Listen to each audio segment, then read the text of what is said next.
এবারে থাকছে বাংলাদেশের কিছু খবর।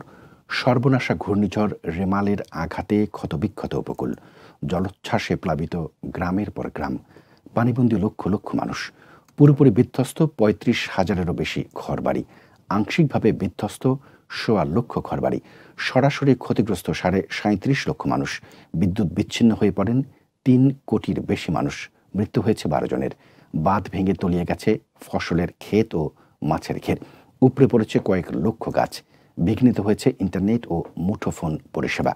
সাগর উত্তাল থাকায় জেটিতে ভেড়ানো যায়নি কোনো জাহাজ। ঝড়ের প্রভাবে রাজধানীতে মেট্রো রেল চলাচল বিঘ্নিত হয়েছে কয়েক ঘণ্টা। সারা দেশে বৃষ্টিপাত ও ঝোড়ো হাওয়ায় বিপর্যস্ত হয়ে পড়েছে জনজীবন।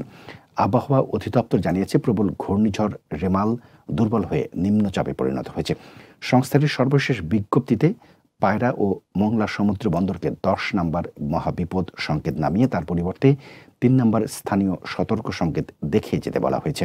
কক্সবাজার ও চট্টগ্রাম সমুদ্র বন্দরকে ৯ নম্বর মহাবিপদ সংকেত নামিয়ে তার পরিবর্তে ৩ নম্বর স্থানীয় সতর্ক সংকেত দেখিয়ে যেতে বলা হয়।